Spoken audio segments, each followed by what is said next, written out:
Assalamualaikum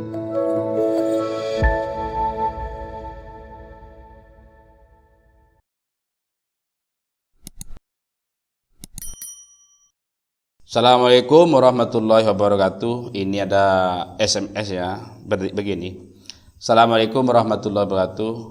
Tanya Pak Ustadz, hukumnya orang mati dikarenakan corona itu bolehkah tidak dimandikan? Satu. Yang kedua Pak Ustadz, bila ada orang mati ya, tapi tidak diketahui identitasnya, apa orang Islam, apa non Muslim, bagaimana hukumnya? Apa dimandikan atau tidak? Terima kasih. Assalamualaikum warahmatullahi wabarakatuh. Ini ada dua pertanyaan ya. Waalaikumsalam warahmatullahi wabarakatuh. Orang mati disebabkan karena corona. Begini. Ta'adzuru ghuslil mayyiti bisababi jirahin au amrotin. Udur memandikan mayit disebabkan luka-luka atau sakit, termasuk penyakit corona. Ini termasuk udzur.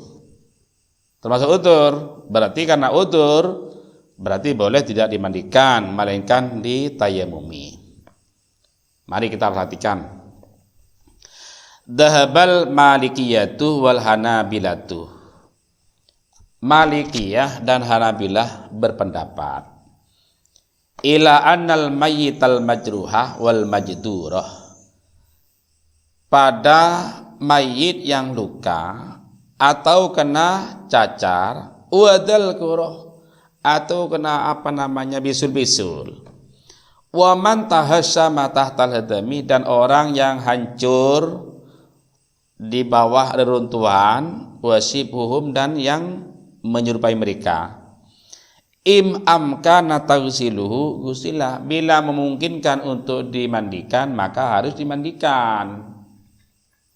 Bila memungkinkan untuk dimandikan, harus dimandikan. Termasuk orang yang mati kena corona. Kalau memungkinkan untuk dimandikan, maka harus dimandikan. Wa illah, bila tidak memungkinkan untuk dimandikan karena takut menular penyakitnya, karena menurut dokter yang ada di Indonesia, dokter yang ada di luar negeri, bahkan ulama-ulama Al-Azhar berpendapat corona itu membahayakan dan bisa menular, subba alaihil ma'u, maka cukup disiram air min ghairi dzalkin, tanpa digosok-gosok, cukup air disiramkan. Itu memang jika memungkinkan demikian. Fa in zada amru ala dzalika, bila lebih dari itu, artinya dimandikan tidak memungkinkan, disiram dengan air juga tidak memungkinkan, karena ada beberapa alasan, misalnya au khosya min sabbil mai, atau dikhawatirkan bila disiram air tasaqqal jaldu au taqattahu fa innahu yuyammamu, kalau disiram dengan air takut mengelupas misalnya dagingnya atau kulitnya, atau bisa mereteli misalnya, atau takut air yang mengalir itu membawa virus-virus corona, bisa menurut yang lain pada misalnya. Ini boleh tidak dimandikan, cukup ditayamumi. Paham ya?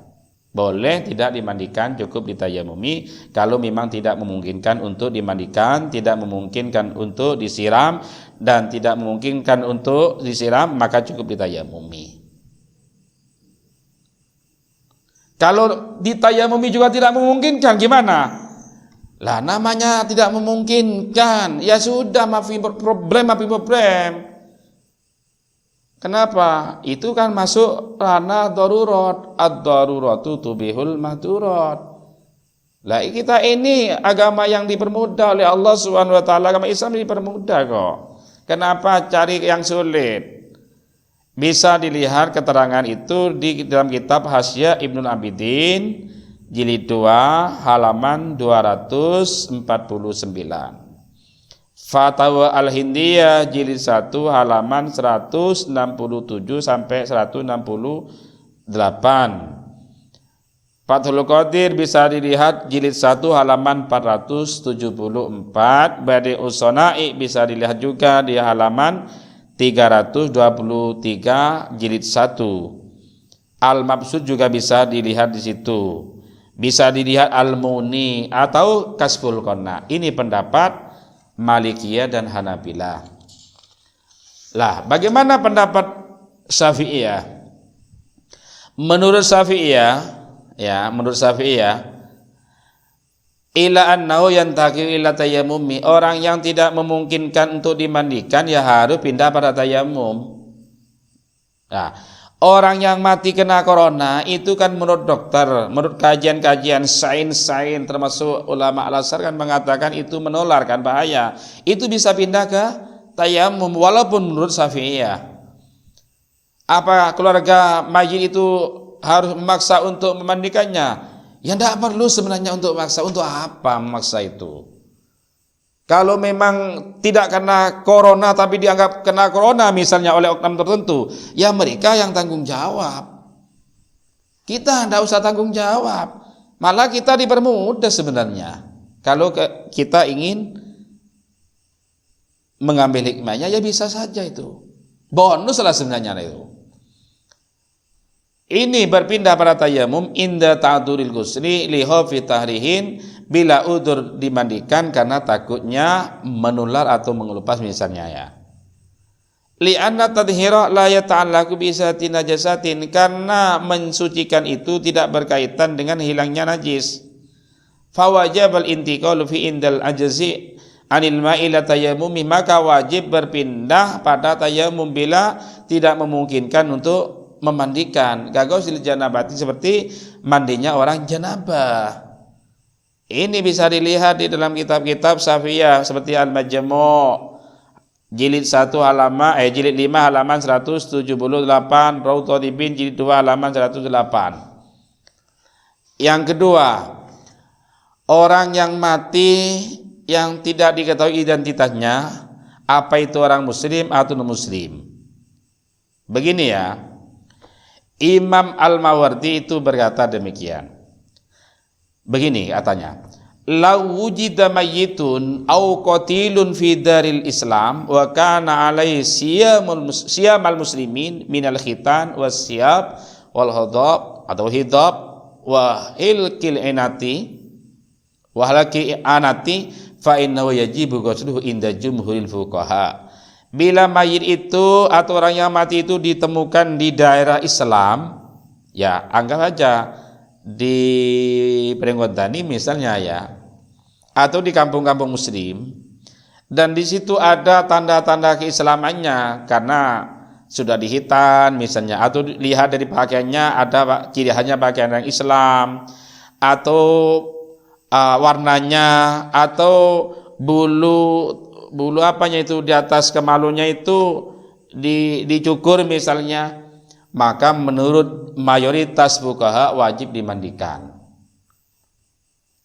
Sawaun wujida fi dari Islam amdal harb, baik itu ditemukan di rumah Islam, di warga yang mayoritas penduduknya Islam, atau di rumah harb, rumah peperangan. Ini kalau memang ada tanda-tanda Islam. Lah kalau memang tidak ada tanda-tanda Islamnya, wa ma idza lam yakun alaihi dzalika fasahu indahum annau in wujida bil Islam yusalu. Bila tidak ada tanda-tanda demikian, menurut pendapat yang sahih menurut mereka mayoritas fuqaha, bila ditemukan di daerah orang-orang Islam maka masih wajib dimandikan. Wa in wujida bil harbi la yusalu, dan bila ditemukan di rumah perang la yusaluh, maka tidak usah dimandikan. Li annal aslah anna man kana bidarin fa huwa min aliha, karena asal masalah itu bila orang itu ditemukan di rumah atau perkampungan yang mana penduduknya mayoritas Islam, maka itu dikatakan termasuk penduduknya. Yasbutu lahu hukmuhum, maka hukumnya tetap berlaku seperti hukum daerah itu, artinya dimandikan. Malam yakum ala hilafi dalilun, selama tidak ada dalil yang menunjukkan pada kebalikannya. Bila memang ada orang mati di kampung muslim tapi pakai kalung, kalungnya itu ada kalung salibnya, Berarti itu menandakan bukan muslim. Ini tidak usah dimandikan. Mudah-mudahan bisa dimengerti. Wallahu a'lam.